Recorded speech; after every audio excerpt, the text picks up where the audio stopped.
Hello friends, स्वागत है आपका हमारे YouTube channel study smart IQ में। और मैं हूं सबा परवीन। और आज हम फिर पढ़ने जा रहे हैं एसएससी सीएचएसएल 2025 के लिए जीके जीएस की क्लास, जिसमें हम डिस्कस कर रहे हैं इम्पोर्टेंट एमसीक्यू। और ये हमारा प्रैक्टिस सेट 28 है। इससे पहले हम 27 प्रैक्टिस सेट कर चुके हैं और हमारी सीरीज़ का नाम है warrior series. So I hope आपको ये वीडियो पसंद आती हो। और ऐसे ही वीडियो देखने के लिए हमारे चैनल को लाइक करें, शेयर करें, सब्सक्राइब करें एंड हाइप करें। तो चलिए स्टार्ट करते हैं आज की क्लास। सो फर्स्ट है, किस भारतीय स्वतंत्रता सेनानी को भारत का विस्मार्क भी कहा जाता है? सरदार वल्लभ भाई पटेल, महात्मा गांधी, लाल बहादुर शास्त्री या जवाहरलाल नेहरू? तो किस स्वतंत्रता सेनानी को भारत का विस्मार्क कहा जाता है? तो भारत का विस्मार्क कहा जाता है सरदार वल्लभ भाई पटेल को। राइट आंसर ऑप्शन है सरदार वल्लभ भाई पटेल, इन्हें भारत का विस्मार्क कहा जाता है। ठीक है, सरदार वल्लभ भाई पटेल ये है भारत के पहले गृह मंत्री और पहले उप प्रधानमंत्री थे। ठीक है, पहले गृह मंत्री और पहले उप प्रधानमंत्री थे वल्लभ भाई पटेल।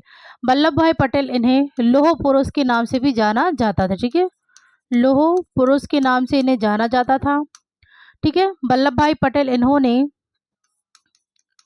बारदोली सत्याग्रह का नेतृत्व किया था। ठीक है, वहाँ की औरतों ने इन्हें सरदार की उपाधि से सम्मानित किया था। ठीक है, वल्लभ भाई पटेल को।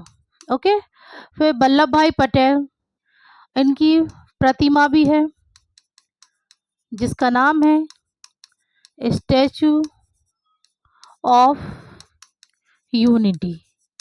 ये दुनिया की सबसे ऊंची प्रतिमा है जो कि गुजरात में है।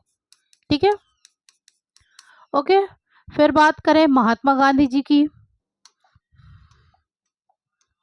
तो महात्मा गांधी, इनका पूरा नाम क्या था? तो इनका पूरा नाम था मोहनदास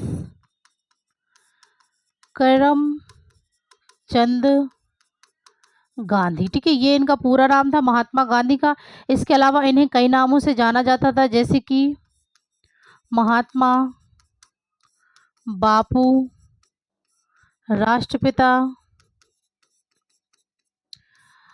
अर्ध नग्न फकीर, साबरमती का संत, साबरमती का संत। ठीक है, महात्मा किसने कहा था इन्हें? तो ये कहा था रविंद्रनाथ टैगोर ने इन्हें महात्मा कहा। ओके, बापू तो ये कहा था राजकुमार शुक्ला ने। राष्ट्रपिता तो ये कहा सुभाष चंद्र बोस ने। ठीक है, सुभाष चंद्र बोस ने। ठीक है, फिर है अर्धनग्न फकीर, तो ये कहा था विंस्टन चर्चिल ने। और साबरमती का संत भी इन्हें कहा जाता। ठीक है, साबरमती का संत। ओके, तो ये थे महात्मा गांधी जी के कुछ अन्य नाम, ठीक है, जिनसे इन्हें पुकारा गया। फिर महात्मा गांधी की पुस्तकों की बात करें तो इनकी पुस्तक है नवजीवन, और सॉरी हिंद स्वराज। इनकी पुस्तक है हिंद स्वराज, मेरे सपनों का भारत, सपनों का भारत, और गोखले, माय पॉलिटिकल गुरु, और माय एक्सपेरिमेंट विथ ट्रुथ। ठीक है, ये कुछ पुस्तकें हैं महात्मा गांधी की। फिर बात करें इनकी पत्रिकाओं की, तो इनकी पत्रिकाएं हैं Navjivan, Harijan, young India,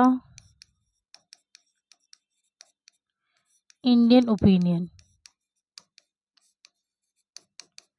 Indian opinion. ठीक है, ये है कुछ इनकी पत्रिकाएं महात्मा गांधी जी की। ओके, फिर बात करें इनके आंदोलन की। ठीक है, कि आंदोलन की बात करें तो सबसे पहले चंपारण सत्याग्रह, जो कि 1917 में हुआ था। फिर उसके बाद खेड़ा सत्याग्रह जो 1918 में हुआ था। फिर रॉलेट सत्याग्रह जो 1919 में हुआ था। फिर असहयोग आंदोलन जो हुआ था 1920 में। फिर सविनय अवज्ञा आंदोलन जो हुआ था 1930 में। फिर है भारत छोड़ो आंदोलन जो हुआ था 1942 में। ठीक है, तो ये थे कुछ महात्मा गांधी जी के आंदोलन। ओके, फिर बात करें अब हम लाल बहादुर शास्त्री की।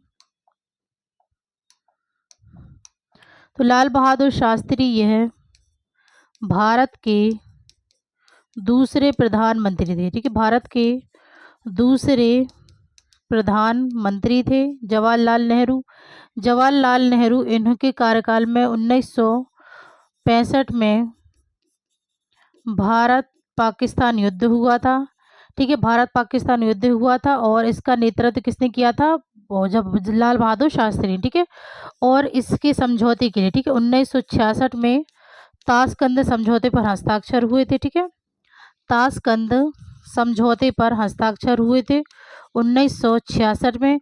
और ये किसके बीच हुए थे? तो ये हुए थे भारत के प्रधानमंत्री, ठीक है, भारत के प्रधानमंत्री लाल बहादुर शास्त्री और पाकिस्तान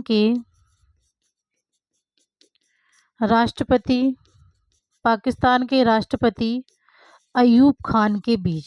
ठीक है, जिससे ये युद्ध रुक गया था। ठीक है, ठीक है, तो याद रखिएगा कि लाल बहादुर शास्त्री के कार्यकाल में 1966 में, ठीक है, ताशकंद का समझौता हुआ था और ये किसके बीच हस्ताक्षर? भारत के प्रधानमंत्री लाल बहादुर शास्त्री और पाकिस्तान के राष्ट्रपति अयूब खान के बीच। ठीक है, फिर बात करें जवाहरलाल नेहरू।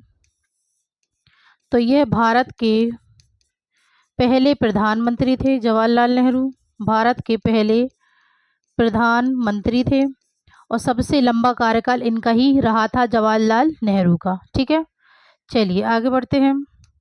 नेक्स्ट है, भारतीय परमाणु कार्यक्रम के जनक के रूप में किसे जाना जाता है? होमी जे भाभा, विक्रम साराभाई, सीवी रमन, वेंकट रमन, राधा कृष्णन। तो भारतीय परमाणु कार्यक्रम के जनक के रूप में ये किसे जाना जाता है? तो ये जाना जाता है होमी जे भाभा को। ठीक है, राइट आंसर ऑप्शन ए। फिर है विक्रम साराभाई। तो विक्रम साराभाई ये है भारतीय अंतरिक्ष कार्यक्रम का जनक माना जाता है। ठीक है, भारतीय अंतरिक्ष कार्यक्रम का जनक माना जाता है विक्रम साराभाई को। फिर है सीवी रमन। तो सीवी रमन, इन्होंने रमन प्रभाव की खोज की थी। ठीक है, ये इसके बारे में इम्पॉर्टेंट है कि रमन प्रभाव की खोज किसने की थी? तो सीवी रमन ने की थी। और कब की थी? तो इन्होंने रमन प्रभाव की खोज की थी 1928 में और इसी के लिए इन्हें 1930 में भौतिकी में नोबेल पुरस्कार प्राप्त हुआ था। ठीक है, नोबेल पुरस्कार प्राप्त हुआ था। ओके, चलिए आगे बढ़ते हैं। नेक्स्ट है, निम्नलिखित में से किसने एक नीति तैयार की जिसे हड़प नीति के नाम से जाना जाता है? लॉर्ड डलहौजी, हेस्टिंग, कार्निवालिस या मिंटो। तो किसने एक नीति तैयार की जिसे हड़प नीति, डॉक्ट्रिन ऑफ लैप्स के नाम से जाना गया था? तो इसकी शुरुआत की थी डलहौजी ने। ठीक है, right answer option A, Lord Dalhousie ने एक नीति तैयार की जिसे हड़प नीति के नाम से जाना गया था। ठीक है, हड़प नीति जिसे चूक नीति भी कहते हैं। ठीक है, डलहौजी यह कौन था? तो यह भारत का गवर्नर जनरल था। ठीक है, भारत का गवर्नर जनरल था और इसे भारतीय रेलवे का जनक भी कहा जाता है। भारतीय रेलवे का जनक कहा जाता है डलहौजी को, क्योंकि इसी ने ही पहली रेलवे लाइन चालू की थी जो कि चली थी बॉम्बे से ठाणे के बीच। ठीक है, फिर डलहौजी इसे ने विधवा पुनर्विवाह अधिनियम का मसौदा तैयार किया था। ठीक है, विधवा पुनर्विवाह अधिनियम का मसौदा तैयार किया था डलहौजी ने। ठीक है, ठीक है, ओके। फिर बात करें हेस्टिंग की। तो हेस्टिंग ये कौन था? तो यह बंगाल का प्रथम गवर्नर जनरल था, ठीक है, बंगाल का प्रथम गवर्नर जनरल था। इसने 1773 में रेगुलेटिंग एक्ट, ठीक है, 1773 में रेगुलेटिंग एक्ट और 1784 में पिट्स इंडिया एक्ट पारित किया था, ठीक है। हेस्टिंग, ठीक है, 1773 में रेगुलेटिंग एक्ट और 1784 पिट्स इंडिया एक्ट पारित किया था, ठीक है। हेस्टिंग के इसके कार्यकाल में प्रथम मराठा युद्ध हुआ था, ठीक है, प्रथम मराठा युद्ध हुआ था जो कि 1775 से 1782 तक युद्ध चला था। इसके बाद सालबाई की संधि हुई थी 1782 में, ठीक है, 1782 में सालबाई की संधि हुई थी। इसने हस्ताक्षर किसने किए थे? इस पर हस्ताक्षर किए थे हेस्टिंग ने। हेस्टिंग वर्सेस महादाजी सिंधी ने, ठीक है, महादाजी सिंधी ने इस पर हस्ताक्षर किए थे, ठीक है, सालबाई की संधि पर। फिर इस लॉर्ड हेस्टिंग, इन्होंने इनके कार्यकाल में दूसरा आंग्ल मैसूर युद्ध हुआ था, ठीक है, दूसरा आंग्ल मैसूर युद्ध हुआ था। और ये कब हुआ था? ये हुआ था 1780 से 84 में ये युद्ध हुआ था, ठीक है, दूसरा आंग्ल मैसूर युद्ध। और इसके बाद 1784 में मैंगलोर की संधि पर हस्ताक्षर हुए थे, ठीक है, मैंगलोर की संधि पर हस्ताक्षर हुए थे, जिस पर हस्ताक्षर किए थे British East India company versus Tipu Sultan ने, ठीक है, टीपू सुल्तान ने इस पर हस्ताक्षर किए थे, ठीक है। फिर इसके बाद बात करें लॉर्ड कॉर्नवालिस, ठीक है। तो कॉर्नवालिस यह बंगाल का गवर्नर जनरल था, ठीक है, बंगाल का गवर्नर जनरल था कॉर्नवालिस। कॉर्नवालिस इसे भारत में सिविल सेवा का जनक माना जाता है, ठीक है, भारत में सिविल सेवा का जनक माना जाता है। और इसने ही स्थाई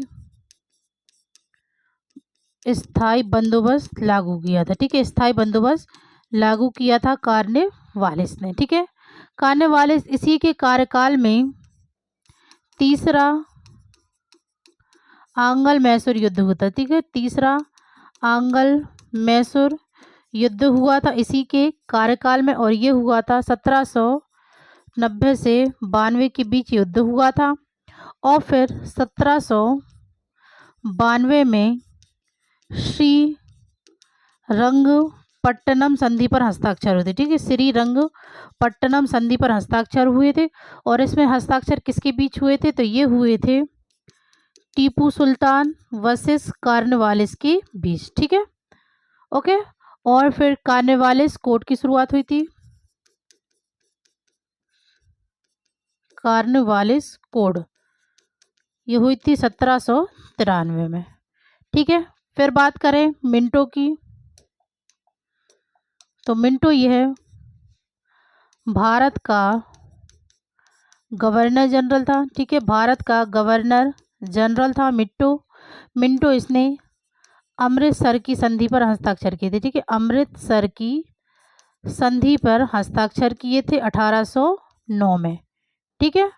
और इसी के कार्यकाल में दूसरा चार्टर अधिनियम पारित किया गया, ठीक है, दूसरा चार्टर अधिनियम जो कि 1813 में हुआ था, ओके। तो ये है सारी डिटेल, तो आप इसे अच्छे से नोट कीजिएगा और नोट ज़रूर बनाइए जो भी मैं आपको यहाँ पर डिटेल बताती हूँ, ओके। चलिए आगे बढ़ते हैं। नेक्स्ट है, भारत में सितार के उस्ताद के रूप में किसे जाना जाता है? महर्षि पतंजलि, पंडित रविशंकर, उस्ताद बिस्मिल्लाह खान या सितारा देवी? तो भारत में सितार के उस्ताद के रूप में किसे जाना जाता है? तो ये जाना जाता है पंडित रविशंकर को। Right answer option B, Pandit Ravishankar, इन्हें सितार वादक के रूप में जाना जाता है, ठीक है। महर्षि पतंजलि, तो यह एक पौराणिक ऋषि थे, यानी कि प्राचीन ऋषि थे, ठीक है। और उस्ताद बिस्मिल्लाह खान, तो यह शहनाई वादक थे, और सितारा देवी तो यह भारतीय शास्त्रीय कथक की नृत्यांगना थी, ठीक है, कथक की नृत्यांगना थी सितारा देवी। ओके, चलिए नेक्स्ट है, कौन सा भारतीय वित्तीय संस्थान शेयर बाजार में निवेशकों की सुरक्षा करता है? बॉम्बे स्टॉक एक्सचेंज, भारतीय रिजर्व बैंक, भारतीय प्रतिभूति और विनिमय बोर्ड या नेशनल स्टॉक एक्सचेंज? तो भारतीय वित्तीय संस्थान शेयर बाजार में निवेशों की सुरक्षा करता है भारतीय प्रतिभूति और विनिमय बोर्ड। Right answer option C. Next है, निम्नलिखित में से कौन पल्लवों की राजधानी थी? ऐहोल, पोहार, रायचूर, दोआब या कांचीपुरम? तो पल्लवों की राजधानी जो थी वो थी Kanchipuram. Right answer option D Kanchipuram. और पल्लवों का संस्थापक कौन था? ठीक है, पल्लव वंश का संस्थापक, तो पल्लव वंश का संस्थापक था सहविष्णु। ठीक है, सहविष्णु यह पल्लव वंश का संस्थापक था। ओके, चलिए नेक्स्ट है, 1956 के औद्योगिक नीति संकल्प ने डैश का आधार बनाया? पांचवी पंचवर्षीय योजना, दूसरी पंचवर्षीय योजना, चौथी पंचवर्षीय योजना और तीसरी पंचवर्षीय योजना? तो 1956 के औद्योगिक नीति संकल्प ने डैश का आधार बनाया? तो ये बनाया था दूसरी पंचवर्षीय योजना का आधार बनाया। ठीक है, दूसरी पंचवर्षीय योजना ये कब से कब तक चली? तो ये चली थी 1956 से 61 तक। तीसरी पंचवर्षीय योजना तो यह 1961 से 66 तक चली थी। और चौथी पंचवर्षीय योजना तो ये चली थी 1969 से 74 तक। और पांचवी तो ये चली थी 1974 से 78 तक। ओके, चलिए आगे बढ़ते हैं। नेक्स्ट है, निम्नलिखित में से कौन सा कोलाइट फॉर्म का उदाहरण है? स्पंज, मक्खन, पनीर या कुहासा? तो कोलाइट फॉर्म का उदाहरण है sponge. Right answer option A. Okay, चलिए नेक्स्ट है, MS वर्ड 365 में प्रिंट प्रीव्यू पर जाने के लिए निम्न में से किस शॉर्टकट की का प्रयोग किया जाता है? Control plus alt plus P, control plus alt plus I, alt plus P, alt plus I? तो MS वर्ड 365 में प्रिंट प्रीव्यू पर जाने के लिए किस शॉर्टकट की का उपयोग किया जाता है? ये किया जाता है control alt plus I. Right answer option B. Okay, चलिए नेक्स्ट है, भारत की कौन सी नदी बंगाल की खाड़ी में गिरती है? माही, नर्मदा, गोदावरी, तापी? तो कौन सी नदी बंगाल की खाड़ी में गिरती है? तो बंगाल की खाड़ी में जो नदी गिरती है वो है गोदावरी नदी। Right answer option C, Godavari नदी यह बंगाल की खाड़ी में गिरती है। और ये निकलती कहाँ से है?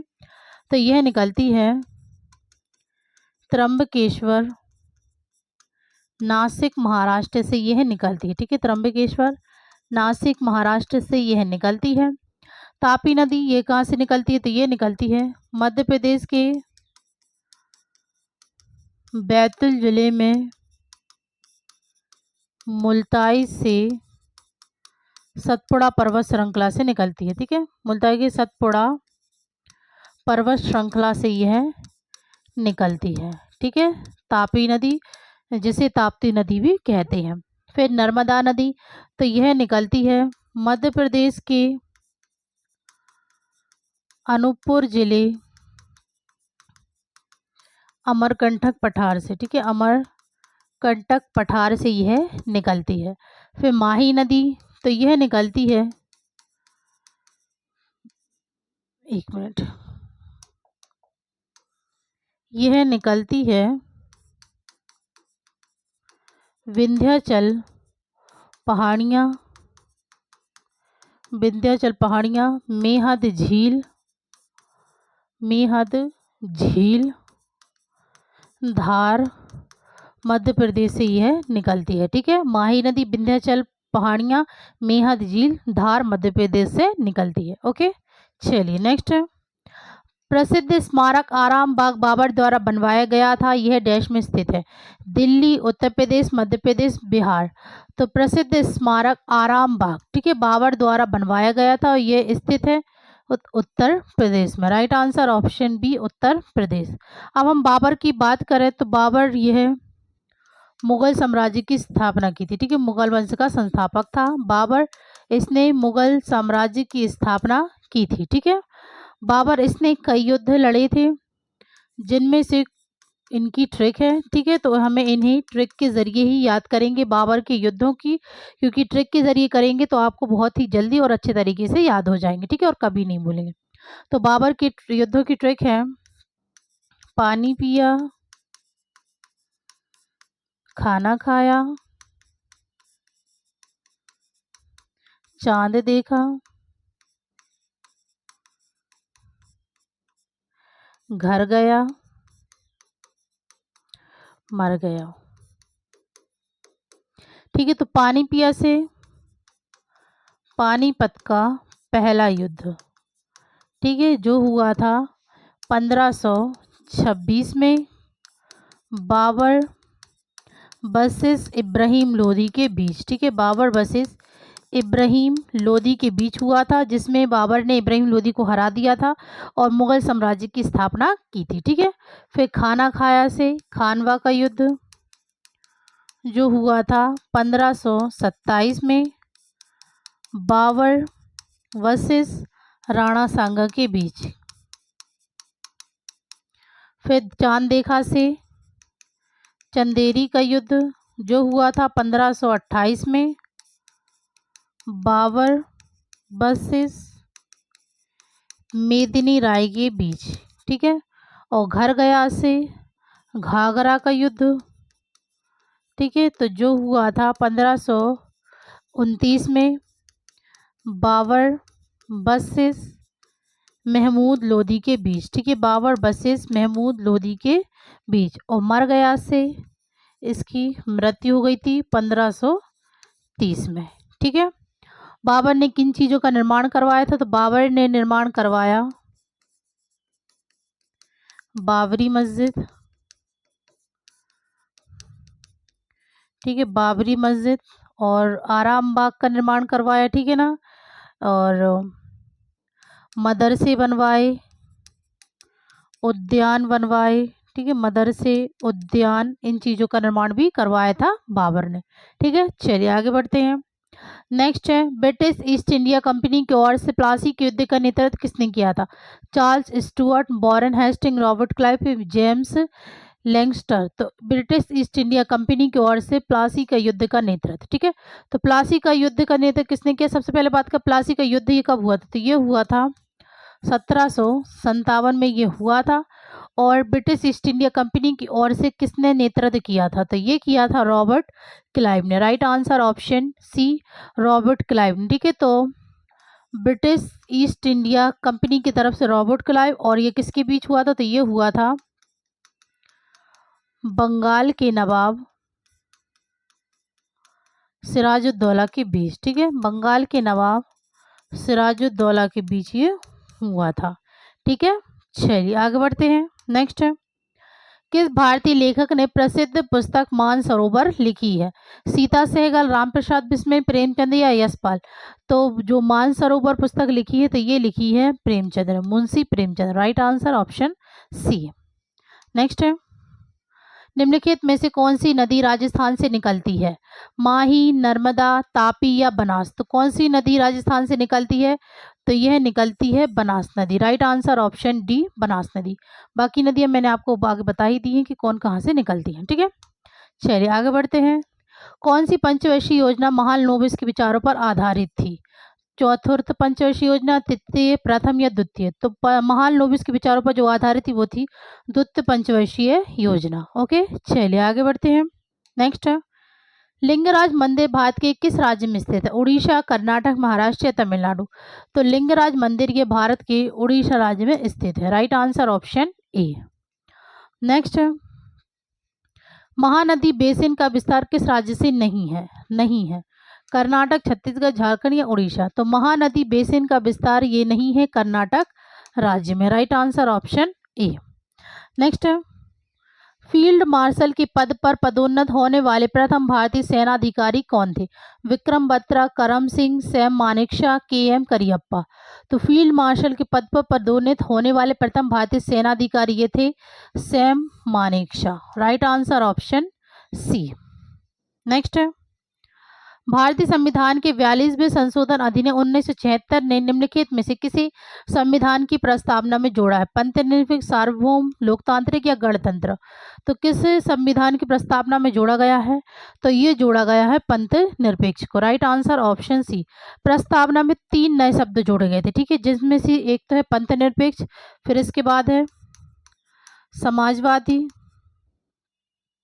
ठीक है, समाजवादी और अखंडता, इन शब्दों को जोड़ा गया है, ठीक है। समाजवादी, धर्मनिरपेक्ष जिसे पंथनिरपेक्ष कहते हैं, और अखंडता शब्द को जोड़ा गया है, ठीक है। और 42वें संशोधन अधिनियम द्वारा मौलिक कर्तव्य भी जोड़े गए थे, ठीक है, मौलिक कर्तव्य जोड़े गए थे। ओके, चलिए आगे बढ़ते हैं। नेक्स्ट है, भारतीय संविधान की प्रस्तावना का विचार डैश के संविधान से ली गई? सोवियत संघ, कनाडा, ब्रिटेन या संयुक्त राज्य अमेरिका? तो भारतीय संविधान की प्रस्तावना का विचार ये लिया गया है संयुक्त राज्य अमेरिका से। Right answer option D, USA. Okay, next, निम्नलिखित में से कौन सा रोग मच्छर के काटने से नहीं होता? हाथी पांव, डेंगू, मलेरिया, हेपेटाइटिस? तो कौन सा रोग मच्छर काटने से नहीं होता है? तो ये है hepatitis. Right answer option D. Next है, हाँ, भारतीयों को हथियार रखने से रोकने वाला सशस्त्र अधिनियम किस वर्ष पारित किया गया? 1876, 1878, 1870, 1875? तो भारतीयों को हथियार रखने से रोकने वाला सशस्त्र अधिनियम किस वर्ष पारित किया? ये किया गया था 1878 में, और किसने पारित किया था? लॉर्ड लिटन ने। ओके, नेक्स्ट है, अंतर्राष्ट्रीय बाघ दिवस डैश को मनाया जाता है? 5 जुलाई, 30 जुलाई, 29 जुलाई, 4 जुलाई? तो अंतर्राष्ट्रीय बाघ दिवस ये मनाया जाता है 29 जुलाई को। राइट आंसर ऑप्शन सी।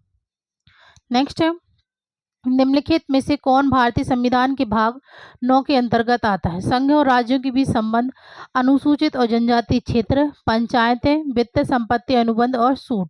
तो भारतीय संविधान के भाग 9 के अंतर्गत आता है, तो ये आती है पंचायतें। Right answer option C. Next है, 2011 की जनगणना के अनुसार 2001 से 2011 तक भारत की जनसंख्या में वार्षिक वृद्धि दर कितनी है? ए 1.97%, 1.64%, 2.16% या 2.2%? तो 2011 की जनगणना के अनुसार 2001 से 2011 तक भारत की जनसंख्या में वार्षिक वृद्धि दर कितनी है? तो ये है 1.64%। Right answer option B. Okay, तो ये थे आज के हमारे क्वेश्चन। सो आई होप आपको ये वीडियो पसंद आई हो, और ऐसे ही वीडियो देखने के लिए हमारे चैनल को लाइक करें, शेयर करें, सब्सक्राइब करना ना भूलें। तो मिलते हैं आपसे कल अगली वीडियो में, तब तक के लिए good luck and goodbye. Thank you.